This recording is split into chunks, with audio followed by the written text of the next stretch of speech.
চাপাই express আসছে না, চাপাই express চলে এসেছে। বাংলাদেশের ক্রিকেট ইতিহাসে সবচেয়ে গতিময় বোলার এখন নাহিদ রানা। পাকিস্তানের বিপক্ষে ঘন্টায় 152 কিলোমিটার গতিতে বোলিং করে এই রেকর্ডের মালিক বনে যান তিনি। নাহিদের আগে এই রেকর্ড ছিল আরেক পেসার রুবেল হোসেনের দখলে। 149.5 কিলোমিটার গতিতে বল করে সে রেকর্ড নিজের নামে করেছিলেন রুবেল। তবে 150 কিলোমিটারের মাইল ফলক পার করা প্রথম বাংলাদেশি পেসার নাহিদ রানাই।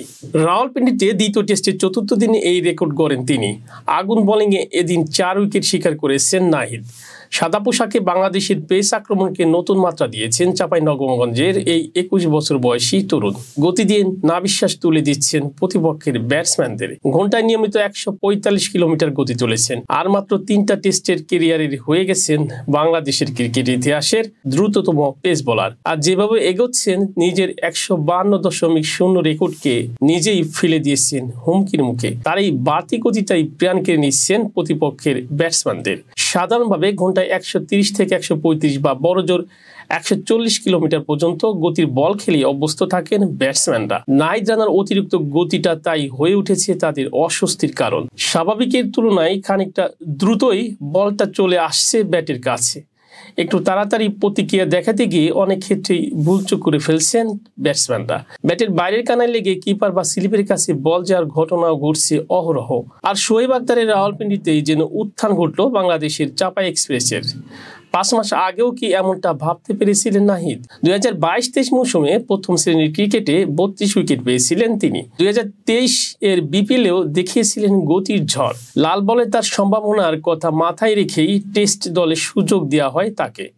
মার্চে শ্রীলঙ্কার বিপক্ষে অভিষেকও হয়ে যায় তার। সিলেটের ওই টেস্টে মোট 5 উইকেট পেয়েছিলেন তিনি। গতি নিয়ে প্রশ্ন না থাকলেও তার লাইন লেংথ নিয়ে একটু খসখসানি ছিল অনেকের মনে। গতিময় পেসার যে কখনোই বাংলাদেশ পায়নি ব্যাপারটা এমন না। এর শুরুতে দারুণ গতি ছিল মাশরাফির, কিন্তু বরাবর চোটে পড়ে সেই ক্ষেত্রে আপোষ করতে হয় তাকে। শাহাদাত হোসেনও ক্যারিয়ারের লম্বা করতে পারেনি আশানুরূপ ভাবে। রুবেল হোসেন লাল বলে তেমন ভালো করতে পারেনি কখনোই। এবাদত খালেদের এখনো পাড়ি দিতে হবে বহুদূর। একটা সময় ছিল যখন পেস বোলারের অভাবে বাংলাদেশ স্পিনের উপর পুরোপুরি ভরসা করতে হতো, কিন্তু একটু বলাই যায় এখন বাংলাদেশ পেস আক্রমণে পুরোপুরি সমৃদ্ধ। তাই বাংলাদেশের এই পেস আক্রমণটা স্বপ্ন দেখাচ্ছে। শরীফুল, তাসকিন, হাসান, নাহিদ, খালেদ, মোস্তাফিজ, তানজিম সাকিব গতি সুইং এর সাথে আগ্রাসন দিয়েও প্রতিপক্ষের সাথে লড়াই করতে পারেন। আর এই আক্রমণ ভাগের তরুণতম নাম ওই নাহিদ রানাই।